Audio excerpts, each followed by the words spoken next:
a gummy bear.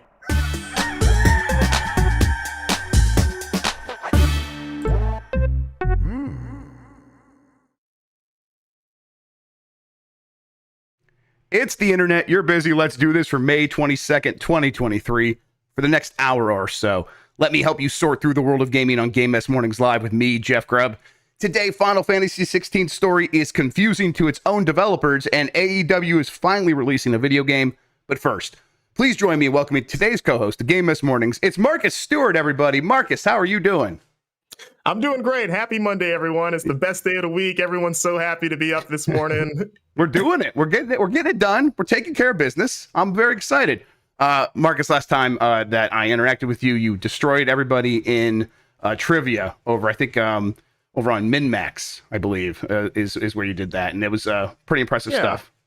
Thank you. You know, we technically tied because you and I and Dan Reichert made it to the final round. So we didn't beat each other because neither of us won. I don't want to say, but yes, definitely. You know, but I did win last year, so I'll just point that out. Exactly. You definitely did. It was impressive stuff. Well done. But yeah, no, how you doing? How are you holding up as every video game in the world decides to come out right now?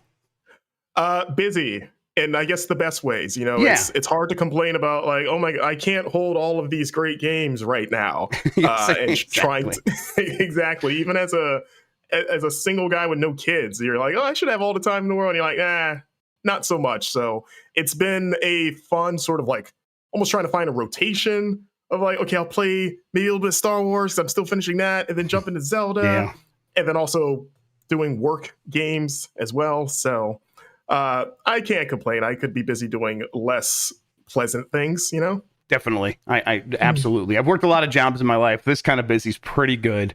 But it is, I mean, still a source of anxiety. Like I want to be playing everything. But it's mostly Zelda right now. And then there's a few stuff that's coming out next. But that means Star Wars, a game I was really enjoying. Even before everyone's like, oh, it gets really good later on. I was enjoying it right off the bat. I had to put it to the side, though. I don't have any time for it right now. So it's one of those games like, okay, hopefully I get back to it after Zelda, I guess. But it's not like there's not 5 other games coming out here pretty soon. I mean, Diablo, Street Fighter, Final Fantasy XVI, we'll talk a little bit about today. Some previews came out. So yeah, there's a lot happening. It's a bit, and like in between all of that, we got Summer Game Fest to distract us. So busy time of year for sure.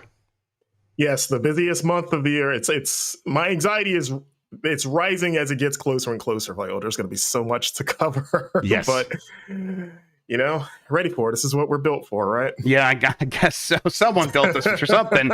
I don't know how well they did, but here we are. All right, well, let's get into this mess. But before we do, let's explain what we do here. Most weekdays, I, Jeff Grubb, will help piece your gaming life back together. That includes breaking news and maybe some of our own original reporting. For all these topics, I'll get the input of a bona fide expert who will make me look smart. If you are watching live on Twitch, welcome. You can always listen to the show later on podcast feeds by searching for Game Mess Mornings or find the RSS on giantbomb.com. You can also catch the show later with chapters and timestamps on YouTube. Hello, YouTube. Okay, we have a lot to get into, so let's start the morning mess with AEW Fight Forever is launching June 29th. We finally got that confirmation. This comes from Sal Romano at Gamatsu. AEW Fight Forever will launch for PlayStation 5, Xbox Series X and S, PlayStation 4, Xbox One, Switch, and PC via Steam on June 29th for $59.99. Publisher THQ and developer Ukes announced that today. And they said, when I first signed with AEW, Tony Khan gave me the opportunity to assemble the best gaming team that understands and respects professional wrestling to make the best wrestling game ever. AEW Executive Vice President and former AEW Champion and World Tag Team Champion Kenny Omega said in a press release. Thanks to our incredible collaboration with Geta, Ukes, and THQ Nordic, a new era of professional wrestling games is quickly approaching. Marcus, are you a wrestling game fan? What do you think about this game finally getting its release date? I am a massive wrestling fan in general, so psyched to finally see this game, which has been in development for almost as long as AEW has been in existence. Yes. Finally have a date. It is weird and a little annoying that the complete roster is still not confirmed. Like I was, as someone that wrote up this news too, I was like on their website, like surely they posted the roster by now, that's right? And pretty it's typical, right? Like I know the roster is one of the big like selling features. You would expect it to be out there. Do you think that is an artifact of this game kind of being in limbo for so long that some, like a lot of the roster maybe isn't even there anymore.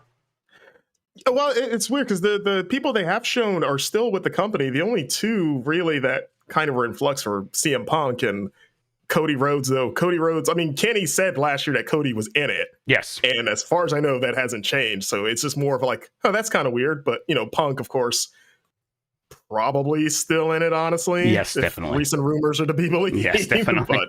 But, so, yeah, it's just, again, as someone that was trying to keep up with it, it's like, okay, is this person still in, or are you just looking at trailers and whatever? But yeah, I guess I would assume the roster isn't that big, especially there's no way it can have AEW's entire roster. Yeah, no way. Think they have like 500 people at this point. But yeah, I don't know. I have my expectations checked for this game. I got to play it at Tokyo Game Show last year and ran through a few matches, and I thought it was fine, but like, and again, it's just a demo slice, but it did seem a little light, I guess, in terms of like, I guess, content, but it seemed solid from a gameplay perspective. And it was cool to kind of go back to that sort of like arcadey style wrestling. But yeah, we'll see. I'm again, my expectations are, I think, appropriately measured for this game. Yeah, I think that's kind of where people probably should be putting those expectations, is right in that slot of like, yeah, I mean, maybe it'll surprise me. I think that's fair. Yeah. I think going in there and hoping this is going to be the antithesis and the answer to all that has ailed like the WWE games for so long, and the most recent one was pretty okay. That's just not going to happen. This is still Ukes. I know that they are going for that N64 arcade style. There's no guarantee that you're going to be able to recapture that magic. Hey, listen, that's a good idea. That's a lot of people do really love that stuff, but there's a lot more to making a game than saying, hey, make it like that old thing. That's a tough thing to pull off. We see like even the people that have done that for various genres. I think Yooka-Laylee, like that's the Banjo-Kazooie team. Make one of those. That's not so easy, is it? Actually, when you finally play that game, it's like it's not quite there. So yeah, listen, I hope that this is able to deliver on what fans want. It would be nice to have another big wrestling game coming out pretty frequently. They don't need to make this yearly. Definitely don't make this annually. But if this comes out, does pretty well, do you expect them to do like a sequel within like the next 2-3 years? Yeah, absolutely. It's, they're the second biggest company in North America, so it would be weird for them, even if this was like a marginal success, to not try again sooner than later. So yeah, I think we'll see another one. I mean, maybe we'll see how this sells. But, yeah. It looks good. I think, and they gave it the date. Have they shown the cover art, like the final cover art again? Like, I know they had it before. Is CM Punk still on the cover doing his thing? Well, no, because they changed the cover last year, and they took Punk off and has Kenny kind of like in the front and center spot that Punk was, and it's got like the sort of purple color scheme instead of the green that they had. Okay. Yeah, so it's still that. But again, Punk's probably in it. Yeah. Yes. I mean, they're still making shows with that guy. So yeah. I played with him at Tokyo Game Show. So if he's not in it, at least I can say I got to use it. Right. You got to, yeah. It's probably, if it's not in there, you'll know the hack to unbury that code. You know exactly what you're doing. All right. Yes. I hope June 29th June 29th. So not even that long. I mean, we're talking about just a month from now. I guess we'll be getting our hands on this alongside everything else in June. Yeah. Is that before or after the Wembley show? I don't remember the date of that. I don't remember either. It's definitely around the same time. Wembley, it's like it might be why they AEW, right? Because that's supposed to be that's August. So yes, that's leading right into that, right? That's a good idea, right? That month of promotion, everyone's excited about that. Hey, there's a video game on the shelf as well. That'll be a big part of their promotion when they're at Wembley and they're talking about, and go buy a Snickers and go buy the video game. Yeah, they're selling at the gate, Yeah, exactly. Kenny Omega signed copies. Game developer Kenny Omega signing copies of AEW to Fight Forever. I would love to see that. Okay, next story. Final Fantasy XVI's developers couldn't follow its story, so they made a tool to help. This comes from Ollie Welsh at Polygon. Whole bunch of Final Fantasy XVI previews came out this morning. Have you been reading any, Marcus? I kind of had a little bit of time to watch a few on YouTube, but I haven't read any of the other ones. Oh yeah, I mean, I've probably read the most because that's Game Informer's cover story. That's right. This month, which is where I work. So I've read our 14-page cover story, of which our digital issue actually goes live later today. our writer Wesley LeBlanc, he got to go to Square Enix office in Tokyo and play a lot of that game and speak to quite a few of the development teams. So he has not only that cover story, but he has, I believe, 24 features that'll be rolling out and have started rolling out today throughout the next week. And I read all of them to help edit them. So of the things that you could talk about, that you read, what sticks out to you about this game so far? I mean, the battle system, with it being so action heavy to the point where they got, it's pretty much Devil May Cry-esque, like they had the Devil May Cry combat designer, at least for DMC 4 and 5. Yeah. That speaks to me. I know some people are torn on that. Maybe it's because I'm a huge Final Fantasy fan, and also I'm a huge stylish action fan. Sure. So to me, this is just chocolate and peanut butter coming together. I'm like, sure, why not? And also, the Final Fantasy games haven't been truly turn-based since 10-2. When you think about it, 13 they've been such a hybrid of various things. Yeah. Yeah, so I'm a bit over it, maybe a little at this point, but that and the story, them going back to the medieval stuff and it being as dark as it apparently is, with some pretty interesting influences, like reading what Wesley wrote about, like the teams, what they looked at for inspiration for the story. I was like, okay, that's cool. Like, it's definitely a nice departure from what they did with 15, with the sort of like the Brotherhood sort of boy band road trip thing, which was fine. Like I like 15. Sure. There's a place for that in Final Fantasy and in gaming, absolutely. Yeah, but I think I've been itching for a return for like fantasy for the numbered entries. Yeah. So yeah, I think it's a great time for that. So it's probably those two things: just the tone, the setting, and then the combat. Yep, I'm right there with you. So I thought this was interesting. Mostly, I brought in the story for another reason. I'll get to that once we get there. So this comes from Ali Welsh of Polygon. One of the neatest features of Final Fantasy XVI is something called active time lore. You could pause the game at any moment, even and especially during cutscenes, to bring this screen up with a click of the touchpad, and it gives you helpful little capsule bios of all the characters in a scene, plus notes on the location, the factions involved, any concepts the characters are discussing, and any jargon they're using. It's like the X-ray feature on Amazon Prime Video that could tell you the name of a character, actor that looks familiar, but for arcane video game lore. They apparently the reason they developed this is when they were going over the stories in their meetings, and they'd be going over the stories repeatedly, a lot of the developers on the team were lost and they could not keep up with the story. And so they're like, okay, if we're lost, the player's definitely going to be lost. What can we do to solve this? I love this idea because I think that, so I mean, they admit in the thing, and this is the point I want to harp on, because I got yelled at on Twitter, Marcus, for saying that the first time we saw this game, definitely I've never seen you get yelled at on Twitter before. I know, right? It's strange. It's a strange concept. Yeah, I got yelled out on the internet for suggesting that the Game of Thrones was almost certainly the inspiration, one of the inspirations for this game. They mentioned that, and they're like, yeah, we were inspired by Game of Thrones, which has a lot of lore. And it's complex, and you can go deep in it if you want. And if you want to just have a surface level understanding to enjoy the story, you can do that as well. I think that having deep, complicated lore that kind of does like require an investment is a cool thing to have. And instead of simplifying that and pulling back, giving people more ways to understand what is happening is actually a really cool idea. What do you think about that? Yeah, I love that feature in any game that does that. Like, they do the thing where they highlight the text and you can, like, Pentiment comes to mind. Absolutely. Yes. So like anything that gets me, especially like more information in a quick to access digestible way is great. And, for this game, again, having as much lore as it has, the Game of Thrones comparison is really apt, because especially that first season, it is tough to keep track of all the houses and names. And it's like, if you can give me something that I can just like, wait, whose house? I don't know, Bear House again. Are they good or bad? I think that's great, and also just hearing, like, again, going to our stuff, like Wes talking about this feature and talking about how the entries are written more like a story instead of just like an encyclopedia entry of like, here's just the very plain definition of what this is. Like, oh, look, even that approach I think is cool. Like, yeah, just write it in an entertaining manner where it's almost like you're reading like a passage from a book or something. I think that's pretty cool. So yeah, I think it adds to the immersion of the game. I think Pentiment's thing did that, where it's like, oh, this feels like found text from the world when I'm going into the encyclopedia. and I'm trying to understand. It's like, oh, someone who existed in this world wrote this entry, and I'm kind of just glossing through it, just like I'm sort of glossing through this entire story.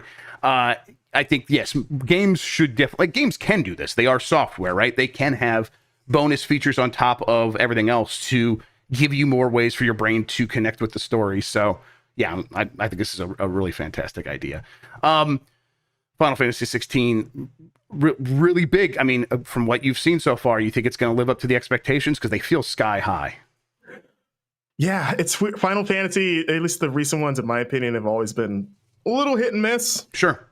I'm probably feeling better about this than I have recent Final Fantasy entries in a while. So I'm a huge fan, but I'm also a little bit of a realist. But I'm allowing myself to hope. I think this is going to be pretty great, and it helps that the Final Fantasy XIV team is behind us, and they've done stellar work with that game. So it's almost exciting more so to see them tackle a traditional mainline Final Fantasy, or at least like a non-MMO. So yeah, I think we're in for something pretty good. Fingers crossed. I think that fans are going to be pretty happy. I think it's going to be in the way that, you know, Final Fantasy 15, there was a lot of love or hate for that. I think this is going to be the one where I'm like, oh, this is in that pantheon of 6, 7, and kind of like one of the ones that people go to. This is one of my favorite. I think I think they're going to really nail it, mostly because it feels like they know they're on the precipice of having Final Fantasy step back up to that top tier of game release, where we always assumed it was that way because Final Fantasy 7 felt like the biggest thing in the world. And then they put out Final Fantasy 7 Remake, and it sells okay, but does it sell like a lot of other PlayStation exclusives? So it's like, okay, what's going on? I think now that people are sort of primed and they've had a lot of time to come around on stuff like Final Fantasy 7 Remake and kind of get excited about Final Fantasy again and have this other game coming down the pike, I think people are really hyped and it's going to do very well. Yeah, I can't wait for in 20 years when they remake it because of how good it is. Exactly. I'm going to wait for that. Actually, that's one of my probably going to play it. It'll be turn based though. Oh, yeah. Hey, listen, I'm down. Let's go. Yeah. All right. Up next, The Legend of Zelda: Tears of the Kingdom gets its first patch. This comes from Nicole Carpenter at Polygon. Nintendo distributed its first post-release patch for The Legend of Zelda: Tears of the Kingdom on Friday, telling players it was a small update intended to fix a bug with one quest and improve the gameplay experience. Some Tears of the Kingdom players had been stuck on the closed door quest, Nintendo said. Players who had this issue can now clear the quest once the patch has been downloaded. The closed door quest is an early one from the mainline story, and it takes place on the Great Sky Island. It requires you to travel across the Sky Island and complete 3 shrines to open the aforementioned locked door, the Temple of Time. Nintendo has also made changes to improve the gameplay experience. One thing this didn't fix is that item duplication glitch that a lot of people are using to break the economy of the game. I'm sure they'll get to that eventually. Although they never fixed the whistle run in Breath of the Wild, and then here it's not in there at all. So it's like something they knew was a problem. They never took it out of the first one, but whatever. So maybe they won't. The duplication glitch is a feature, actually. That's why exactly. Yeah, it's just one of the game's many secrets. That's how I felt about the whistle running. So it's like maybe we'll see. I am at a point in this game, Marcus, where at first I was like, oh, you know, the performance, it's bad, but it doesn't get in the way. I'm in some areas now where performance is much worse. I'm kind of like, oh, I hope a few. Yeah. It's not like, again, it's not ruining the experience, but it's very frequently I'm getting those dips into the low 20s, if sometimes in the teens, and it's so okay. And I think, of course, a lot is going on, but it's not always just when I'm using Ultra Hand. Now it's like, oh, it's, you know, I'm just like running around this area underground or whatever, and it's like, no, this is too much for this system. So I don't think that this game is suddenly going to get a new patch that's going to make all that stuff better, but any improvements would be welcome for sure. We'll see. How are you finding Tears of the Kingdom? Have you been getting through it? Yeah, I'm still got a ways to go. I've had to put it down just for work stuff, but I've been enjoying it. I haven't run into anything catastrophic yet, or even like any dips yet, thankfully. I think across the board so far, it probably runs better than Breath of the Wild. Probably has to do with it being only for Switch and not having to be developed for a last gen console like Breath of the Wild was too. So it's like, you know, it could obviously, I would love this to be 4K 60 going 120 frames a second. Ultra Hand would be great. But so far I've had like no major problems with it yet, and I'm having a good time making a bunch of dumb stuff and seeing how many times I can kill Link in a creative way. Yes. I had an idea that didn't pan out. I finally got the like a steady stream of the control sticks, so I can start building anything I want now. I'm like, okay, here we go. Let's see if I can actually make one of those mechs. I still need those. I've stumbled upon rockets recently, and that's been a boon for. I was like, oh man, I can make things explode. Yes, you can go real fast. All right, how many rockets can I strap to a single device? Yeah, and it's the idea of a 2-stage rocket, and like finding ways to like set off one and then set off the next one so you can keep getting height, because the rockets only go so far before they explode, and then like you no longer have rocket power. So I've seen some people do 2-stage rockets. I'm like, okay, I might try that. I love the idea of just turning Tears of the Kingdom into my Kerbal Space Program 3 or whatever. Let's go. I like that the Koroks have taken the roles of Kerbals too in this game. Yes, yeah, they're just absolute like down for any experimentation with physics that you want to try. And I am going to most likely abandon them in space. That's just what's going to happen. Still got you? There we are. All right.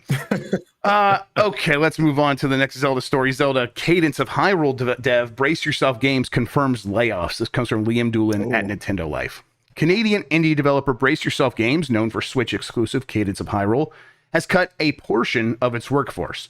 Brace Yourself Games shared the following statement with PC Gamer, confirming the incredibly difficult decision to lay off employees. In addition to this, it mentioned how it would be providing severance packages and supporting services to assist those impacted. Yesterday, senior management at Brace Yourself Games made the incredibly difficult decision to lay off a portion of the company's staff.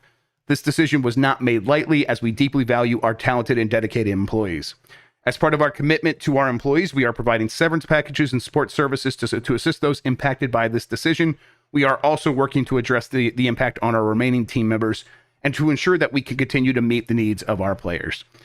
Despite the layoffs, work on the new game Rift of the Necrodancer and the Crypt of the Necrodancer Synchrony DLC, along with certain other projects, will continue, but some other unannounced games have reportedly been shelved. This one is a bummer. Crypt of the Necrodancer was a success. Cadence of Hyrule is something that popped off and people were really into. I mean, I especially like the soundtrack. You think from the indie game side of things, that's something you could build on and just keep going and do more and more and hire more and more. But it is high tide and low tide with these things, right? You release a game that's high tide, a bunch of money coming in. Low tide is a few years later, you're working on the next thing.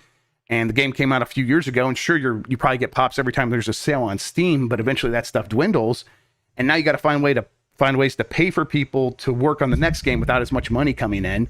It's got to be challenging, and you get the one deal with Nintendo to work on a Zelda game. Are you able to turn that into another deal with Nintendo? Probably not. So it's so challenging and so frustrating, but this is how the game business works, right? It's so hit driven that you kind of have to roll with the punches, and this is a situation where they just had to figure something out to keep going. It's a bummer, right? Yeah, I mean, this kind of news always stinks, and I loved Crypt of the Cadence of Hyrule. I couldn't get into Crypt, but I loved Cadence. Yes.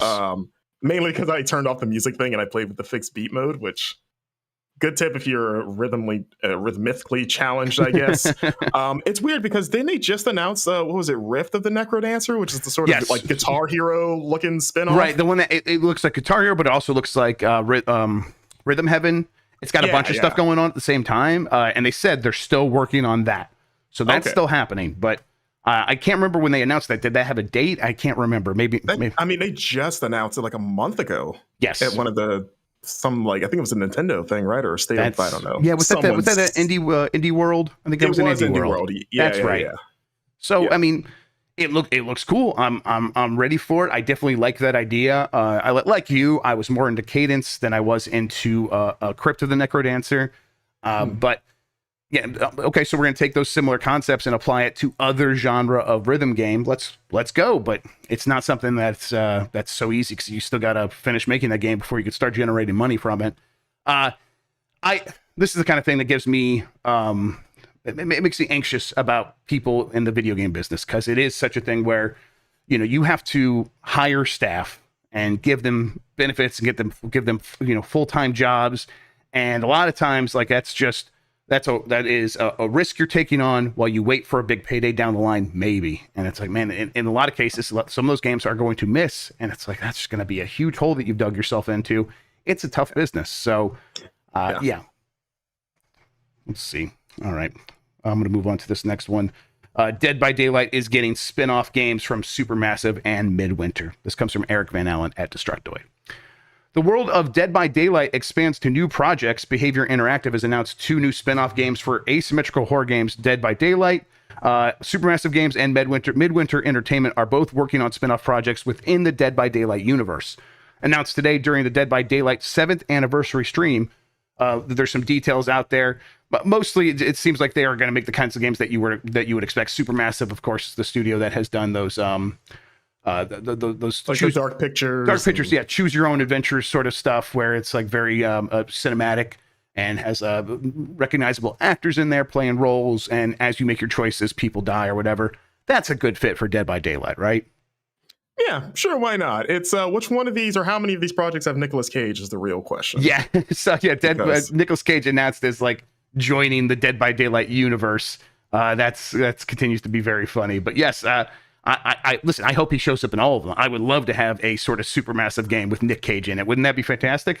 They should just make him like you know how the Dark Pictures has the storyteller guy, the old guy that's sort of the through line through all the stories. Love that. He should just be that role of like, I'm the host, basically. He's the I'm crypt keeper. Yeah, exactly. Like, have him just ham it up, you know? That would be fantastic.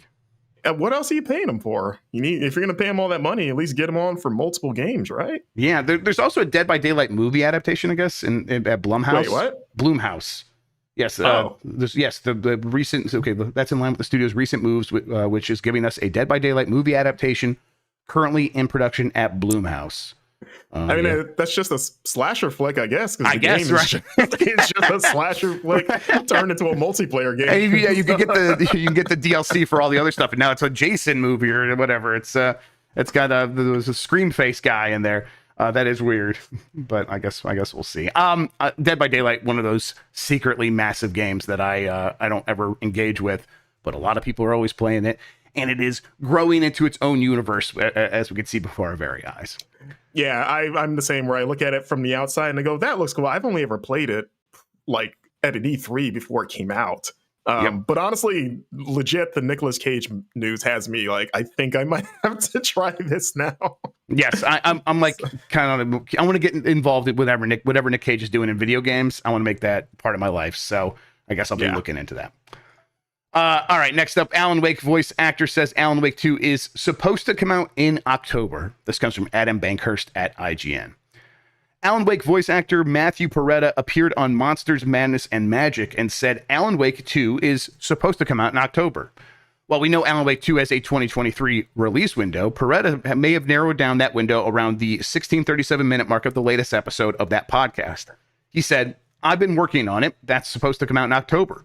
We're in the middle of working on it now. In fact, I was just in Finland last week. That's where the company is from, Remedy. They're amazing people. It's important to remember that this is not an official announcement and may not be in line exactly with the release dates planned by Alan Wake 2 developer Remedy, but voice actors always do this. No one has ever told a voice actor in embargo that they're ever going to remember. So, I believe this. Well, how about you, Marcus? Sure. I mean, it's supposed to be this year anyway, right? Yes. So October, Halloween time. At least at the moment, the October calendar is not like super full, so I mean, not really brushing up against anything that we know of. So yeah, I could buy that, and you know, it's more exciting. You know, Alan Wake 2. At least I'm pumped for that game. I like that first game enough. Yeah, so I think I'm a little surprised that it's happening so quickly. Although, why do I feel like this is so quickly? It's probably something that's been in development for a very long time. But it feels, I don't know, it still feels kind of quick. Maybe it's quick compared to their last few games that came out still in the last couple of years. I mean, when was Crossfire? Was that last year? Maybe. I guess if we count that as their game, yeah, that was right. That was last year, right? But I mean, Control's like what, 4 years old now? Yeah, and this is probably that team, right? That's probably like that main team is probably working on Alan Wake 2. So that, I guess that makes sense. I'm like, okay, the first go around for a release date for a game like this, I'm like 20% in terms of actually thinking it'll make that. I bet they're planning for an October release. I could easily see this game getting delayed into next year, late next year, anything like that. But hey, if it comes out, cool. Yet another game coming out in 2023. If it is coming in October, we probably are going to hear about this pretty soon. Do you expect it at like PlayStation Showcase or something else like that? Yeah, I would imagine it's going to be. Yeah, I could see PlayStation being the one to scoop it up. If not, then probably Summer Game Fest proper. Uh, so yeah, we might be hearing more about this sooner than later if it's coming out that soon. I think that's right. All right. There's a rumor that GameStop Pro is going to replace GameStop Power-Up Rewards next month. This comes from My Nintendo News. It would appear as though GameStop is preparing to change its reward system for subscribers with GameStop Pro, replacing the current GameStop Power-Up Rewards from next month.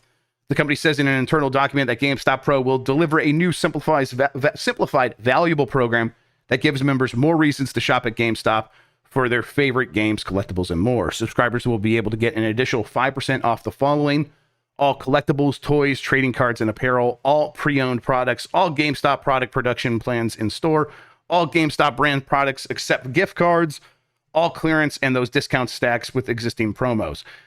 This will from the 1st of December, any points more than 12 months old will expire, and if you don't renew your sub, your points will also expire. The big news is that the overall price increased to $25 a year, though it should be noted that all of the previous benefits will still be available. The change reportedly comes into effect on the 27th of June. Marcus, why are you doing this? Well, guys, as Mr. GameStop. So, I mean, for those that don't know, GameStop is Game Informer's parent company, though we are separate entities. Like, they don't interfere in our day-to-day. Of course. I know some people think otherwise, but they don't. Yeah. So on that account, I have no idea about any of this. This is all news to me. I mean, it's a rumor. My response is, sure, I guess. I don't know, ambivalence. Yeah, I mean, it's like, this is not something I'm engaging with no matter what. I'm not shopping at GameStops these days. I am I'm not buying physical games. I suppose for people who do, I know people really like that Best Buy loyalty program, the one with the video games. Didn't they change it to where it's like not as good as it used to be? Though? I think they canceled it outright. I think it's completely like it used done. to be pretty rad. Yes, years ago. Exactly. So I know people really like that, and then it went away forever ago, and it's like, okay, so does this get this closer to that, or is this worse? I mean, I think the key thing here is the price increase. It sounds like a bunch of extra stuff on tops to justify an increase in price, and that required like a name change and stuff like that. I don't know. I think for people who do shop physically and maybe have their main point of contact with physical games near them is a GameStop, this probably still is worth it. 5% off on stuff that if you're in there every week, that's going to add up to more than $25 pretty quick. But still, yeah, I don't know. This just feels like another move to get a little bit more money from the people who are most likely to give you money, and I suppose that's business. That's business, baby. It's business, baby. That's what they say at the end of every meeting. But in a Texas accent, because that's where GameStop is from, right? Yeah. That's business, baby. There we go. That's my Texas accent. Sega announces Sonic Symphony World Tour concert series from My Nintendo News. This comes from My Nintendo News, excuse me. While some Sonic games can be a mixed bag, the music for the long-running franchise is always top-notch, and Sega has now announced that the Sonic Symphony World Tour, the show, will celebrate 3 decades of classic Sonic the Hedgehog hits such as Open Your Heart and Live and Learn, as well as more. The first location for the Sonic Symphony World Tour 2024 will be London on the 16th of September and Los Angeles on the 30th of September, with more locations to be announced presumably in the future. You gonna go to this, Marcus? If this comes anywhere near me, I think I'll probably go. Turns out I really like Sonic music. I do too, but I'm an old school fan where I'm a 2D Sonic guy. Sure. So it's like, can I get an orchestral version of Chemical Plant Zone? Because if you got that, then I'll show up. Exactly, right? Like, give me pretty much the entire Sonic 2 soundtrack. Big fancy orchestra doing it. I'm down. I would check this out. I love video game live music shows. Those are always usually pretty entertaining. So. Yeah, and I wondered, to your point, like, do they play those classic songs? They probably don't play them. Have to, right? You have to, right? But I'm like, you're putting a symphony together and you have all that modern music that a lot of people really like. I like a lot of the stuff. Sonic R soundtrack is a classic. Yes. Give me that all the time. And a lot of, even the story says, a lot of the bad Sonic games even have really great music. But none of it actually is as good as the original Sega Genesis, sound chip, just putting out Chemical Plant Zone, all that stuff. But So I'm like, man, but that's chiptunes. Are they going to try to play that with an orchestra or a symphony? I don't know. I mean, you can. You People definitely have can. done it. So it's like, I mean, if nothing else, to cast as wide a net as possible. Like, hey, old school fans, we got you. Newer school fans, we got you. It's just a celebration of all Sonic music and not necessarily confined to one Crush 40 heavy era. You know what? Sonic. I got the quote right here. Here we go. From classic 8-bit and 16-bit tunes to rock and EDM songs, each live show will take fans on a musical journey through the Sonic universe, allowing fans to relive their favorite moments through song, while synchronized spectacular gameplay footage plays at the same time. It's like Video Games Live. Like, what was it? That was Tommy Tallarico's Tommy, thing, right? yeah, Tommy Tallarico, the creator of Metroid Prime. Yes, yes, totally. Creator of all video game music. Creator of all video games. That's right. Our Lord and Savior, Tommy Tallarico. Passing out whatever that console he was making that didn't work out. Yes, the Intellivision Amigo. Yes, Amico. Excuse me. Not. He didn't pass out Spanish for friend. He was passing out the Amico. He would like to be your amigo so that you can buy his Amico. He doesn't have any amigos anymore, I don't think. Oh boy, poor Tommy. Yeah, I always heard that those concerts like just had like the band, the music, the symphony was actually playing the music, but there wasn't enough to produce the sound they wanted, so they also just had the CD playing in the background too. I don't think they're going to do this for the Sonic Symphony. I bet it's going to be the real deal. So yeah, definitely want to check that out. Yeah, for sure. All right, Pokemon Home isn't launching yet. This comes from Pokemon on Twitter, where they said, we put the cart before the Mudsdale? Man, I don't know how to say that Pokemon's name. Mudsdale. Is that like a horse Pokemon, I bet? Like a Clydesdale, but made out of mud? Sounds like a miserable office worker. Like you go in every morning like, it's Mudsdale. Oh, Mudsdale. He's going to come ask for reports. Eating all the bagels in the break room. Fucking Mudsdale. Earlier, we mistakenly posted that Pokemon Home version 3.0.0 would launch on May 23rd/24th. However, the actual release date is yet to be announced. 3.0.0 is coming soon, though, so please continue to follow our pages for more information.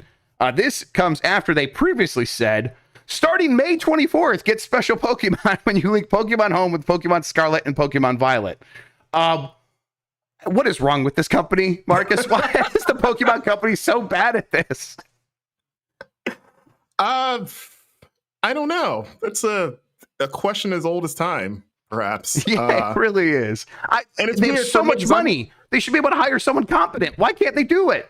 Are they cheap? Maybe. I don't know. It's weird because I'm not even like a huge Pokemon guy. Like a lot of my love and nostalgia for Pokemon is pretty much steeped in the first gen, which is why I'll always have like an interest in anything they do. Sure. But yeah, like, I don't know. They have this almost uncanny ability sometimes to get in their own way in the midst of like what should be sometimes like surefire home runs or solvable problems. I know Pokemon Home, I've never engaged with it, but I know fans love it. So that's the one that's essentially like the evolution of the Pokemon Bank, right? Where you that's right. Pokemon between games. Exactly. And Okay. I can't remember if it has a subscription or not. Well, I know Bank did, but does Home? I can't remember. But yeah, people are saying like, yeah, I'll be able to bring in all my Pokemon into Pokemon Scarlet and Violet going forward. And say, oh, okay, cool. I'm happy for you. 5 frames a second as you went. That buttery smooth 5 frames. Listen, anything more than that would be greedy, Marcus. You know that. Okay, yeah. Let's see. Yeah, last story here. PacMan is officially getting a Lego set next month. This comes from Andy Robinson at VGC. Lego has officially unveiled its PacMan arcade set, which will be available from next month. As first revealed in leaked images, the set allows users to recreate the top of a PacMan arcade machine. In addition, builders can create large brick versions of PacMan, Blink, and Clyde that can be displayed on top of the cabinet or separately. I got to look at this thing. It's pretty cool looking. Has this never happened before? Right, it sounds familiar. I think they've done similar stuff with other. Pac-Man's never gotten a Lego set. Like that's kind of wild to me, but right. Well, yeah, I think that's right. Yeah, I mean, obviously, I think Lego is spotting video games as like the next big frontier for like its IP strategy, where they've done a ton of stuff with movies, obviously, and but now after Nintendo, they're like, okay, that's worked out really well. What else can we do? I think Pac-Man's a good start, but. The problem is, I think Minecraft already has a deal with someone else, or maybe they have a Lego deal, but it's like the biggest ones that make sense have already sort of happened. So kind of going back, these Lego sets are always expensive. Who's got a lot of money these days? older millennials, let's go ahead and Gen X, I guess, let's go ahead and mine their childhood for something. I think this thing looks pretty cool, though. I'm really into it.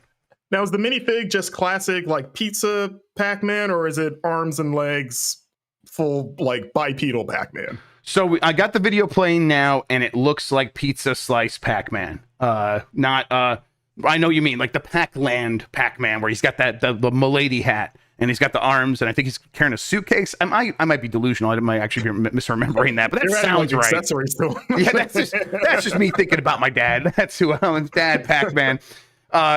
No, this one here is just pizza slice Pac-Man. It looks pretty cool. So do the ghosts.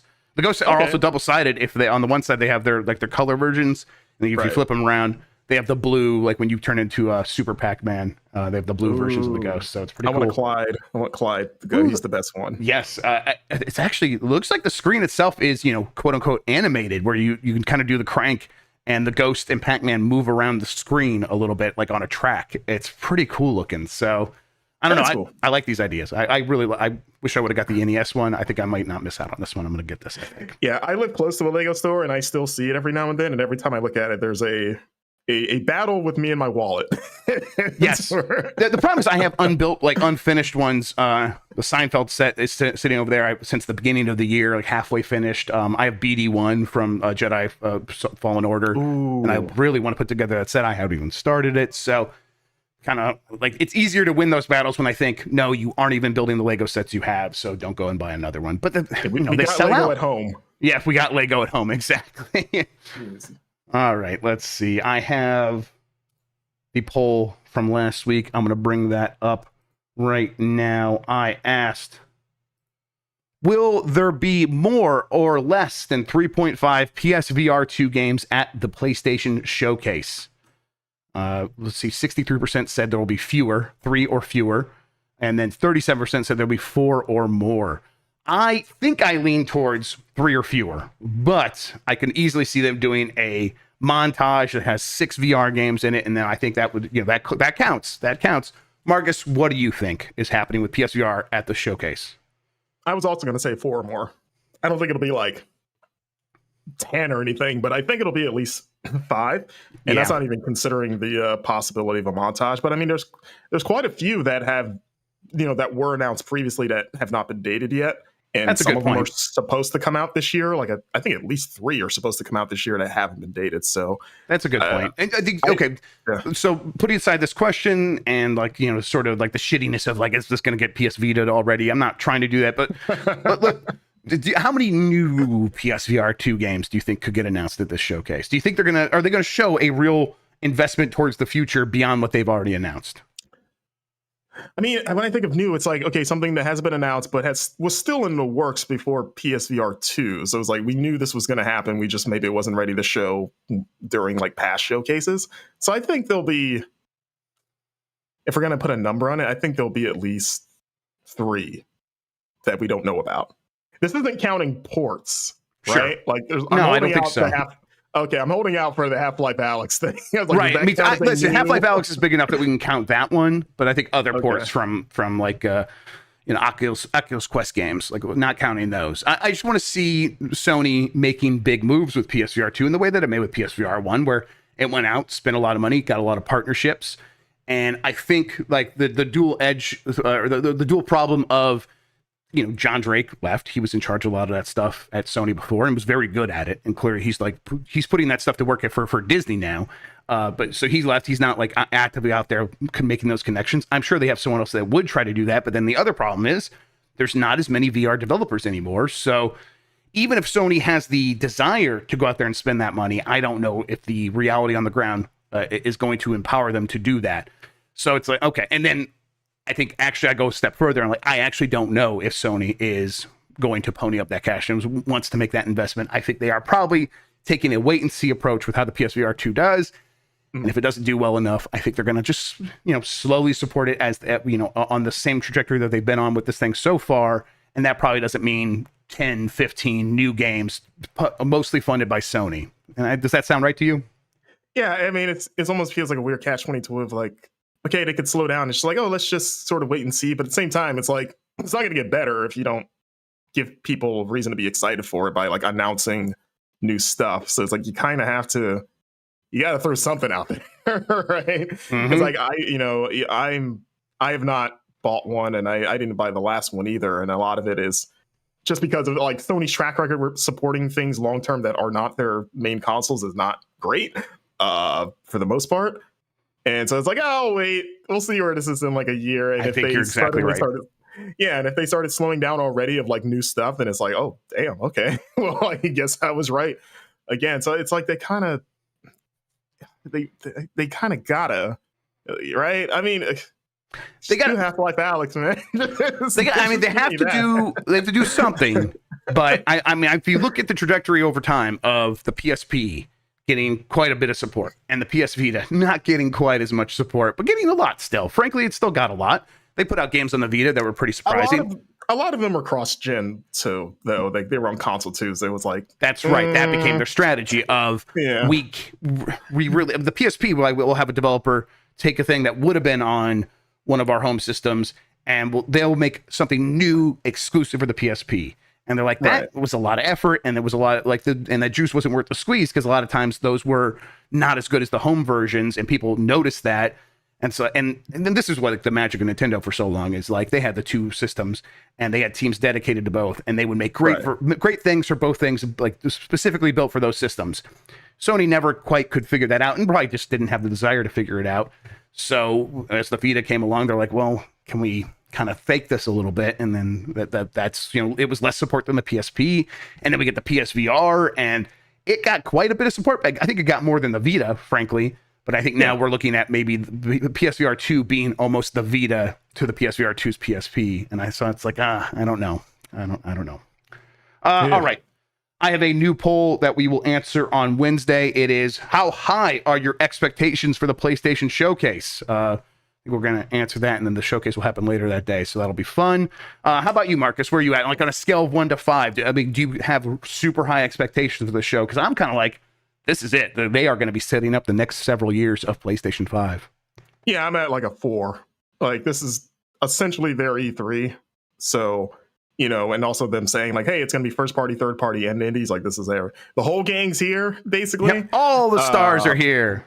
We got them, baby. Yeah, I'm expecting like Spider-Man 2 at the very least, like the first gameplay for that, and just there's other stuff that's just been floating around that we haven't seen yet, like the Last of Us thing, multiplayer. Maybe that Horizon multiplayer shows up in some form, and just the other, like, you know, Sucker Punch. Maybe that Ghost of Tsushima sequel, and maybe honestly that weird game that showed up in that PlayStation ad that everyone thinks is an Uncharted thing. Like, yeah, good point. There's a part of me that is expecting some follow up with that, you know. So I think this is going to be a big one. Whether or not everyone's happy with what they show, you know, obviously that's of course predicting that. It's impossible to please everybody. Let me ask you, if you were in charge of PlayStation and you were putting together this showcase. Would you go all out, or would you be thinking like, let's save, like, you know, we got games coming 3 years down the line. Or Wolverine's like a good example. You know, we're going to have Spider-Man 2. Do we show Spider-Man 2 and a significant amount of Wolverine, or even like another teaser for Wolverine? Or do we just focus on Spider-Man 2 because that's coming out next, then we can show Wolverine next year? Is this the showcase where you just go all out and throw everything in there? Yeah, I think so. I think specifically Wolverine, I think you can show Wolverine again. I don't think you show like a ton, because that game's supposed to be next year, right? That's the way. Yes, allegedly. That's what they said. Yeah, I think so. Yeah. Like Spider-Man 2 is such a big game. Like it can stand alone. You know, I don't think it's going to be like its spotlight's going to be stolen by Wolverine, especially if it's just another teaser. Maybe we can actually see his face or something. So just to remind people, like, hey, you know, there's something after this other big superhero game that we have coming this year. That can't hurt. So there's a part of me that kind of is hoping / expecting that Wolverine shows up in some capacity. But yeah, I think this is, especially because they're first for like the summer showcase, you know, season. Yeah, that's true. To sort of like set the tone of like, hey, look at all the stuff we got, you know. So like, just throw everything out there. Why not? If you got it, then show it. I think you're right. I agree with that. I think it's the Spider-Man 2 is kind of key, because it's everyone is going to be watching this thing. Everyone cares about Spider-Man 2. Everyone wants that game so bad. The Spider-Man and Miles Morales games are Sony's best-selling franchise now, by far. Actually, it's a significant margin ahead of everything else. And so Spider-Man 2 is just this massive, wide-ranging, appealing product. And so everything you put next to it is going to make everything else feel that much more important. So I don't think you hold anything back. I think, yeah, sure. Ghost 2 probably isn't ready. Like, that's probably a mechanical issue of the studio is working on getting the game into a place where they could make an asset eventually. It's not there yet. So let's show a logo. Yeah, they maybe, right? They could maybe show a logo. Like, if you're really going to just show everything. But it's like, you know, even like asking the studio to like get a logo ready and commit to exactly what it's going to be and commit to a style, like maybe it's still like a little bit of a derailment for their process. So maybe not every studio, but if anything is in a position where they could produce an asset, I think they have an asset in this thing and we see all of it. So yeah, they haven't had a showcase in 2 years, basically, as Marina was saying in chat. So I think, yeah, I'm expecting a lot. So for me, I'm at 5. I think this is going to be their biggest one since 2015, 2016. And if it's not, I will be a little bit disappointed.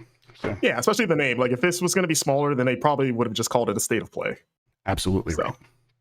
Okay. All right. That's good. Marcus, why don't you tell people where they can find you, what you have going on? Tell them where they can find the Game Informer Final Fantasy 16 cover story, all that stuff. Yeah, well, you can find me personally on Twitter at Marcus Stewart 7, which is the number 7. I'm an associate editor at Game Informer, so visit GameInformer.com. Check out our Final Fantasy 16 cover story, which, again, the digital issue goes live later today. The physical issue should be not far after. Also, recently we started finally selling Game Informer issues individually. You don't need a subscription anymore. You can go GameStop.com, front page. You can buy the issues for $5.99. Cool. That's neat. I didn't realize that. That's awesome. Yes, it's been a long time coming. We're very happy about that. But we have our most recent 4 issues available now, including our Diablo issue, which is our last one. Final Fantasy 16 should be up in the near future. So yeah, you can buy the issues there. Otherwise, check out our Twitch channel. We've got it's funny, Jeff, because I noticed your shirt, it's Banjo-Kazooie. I am currently, myself and Kyle Hilliard, I'm currently playing through the entirety of Banjo-Kazooie Nuts and Bolts for the first time. I heard him mention that somewhere. He must have been a min-max. I'm like, I want to check that out because I've been craving that game, especially in the lead up to Zelda, and now I'm like, I'm going to play that this summer, I think. So how's it going? It's going good. Again, I've never played it, and I was playing it because of Zelda, and people were comparing Ultra Hand with Nuts and Bolts stuff. So I wanted to see for myself, but we're a few hours into it. So we usually stream that every Friday at 2 p.m. Central. Usually do about 2 hours an episode. So we're making our way through it. Should be back up this week. And yeah, check out all of our stuff on our Game Informer's YouTube channel. We have 2 of them. One that's just Game Informer. The other one that has all of our pretty much Twitch VODs, and the podcast is Game Informer shows. Fantastic. All the plugs. Yes, perfect. Awesome. Everyone be sure to check out Marcus and stuff. Check out Game Informer. Go watch that Banjo-Kazooie Let's Play. In the meantime, that poll question, we will answer it on Wednesday's show. Before the showcase, we'll have a normal show. Everyone tune in for that. Between now and then, of course, we'll have the Bombcast tomorrow. Later this week, you can expect us to do a 4-sword adventure. I think, now I'm thinking about the timing on that. Could get complicated with the showcase. We'll figure it out. I think we're going to do that, though.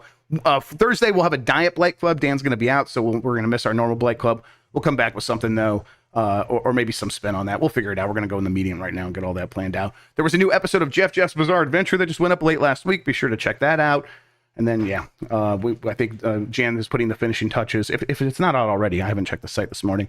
But he's putting the finishing touches on our last travel log from Universal City Walk and all that stuff. So keep an eye out for that. It was a fun time. Marcus, thank you so much for spending today talking with me about video games, man. I just absolutely adore it. I appreciate it.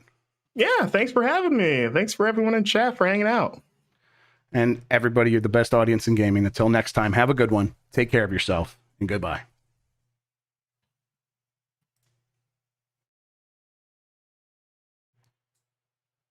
Okay, hot mic still. I'm gonna bring us back up. It's Monday. We're gonna raid immediately because I'm gonna run to the meeting. I'm a little bit late because I got started late.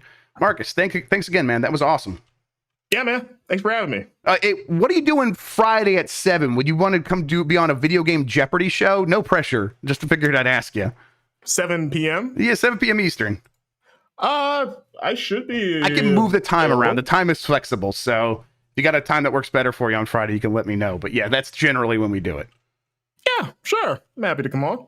I'm not happy actually now that I asked you because you're going to stress, but no, that'd be fantastic. It's me and Mike Minotti, and we do it once a month. I'll send you an episode so you can see what it looks like. But that would be awesome. I would really love it. Just double check your schedule. Let me know if that's possible. That would be great.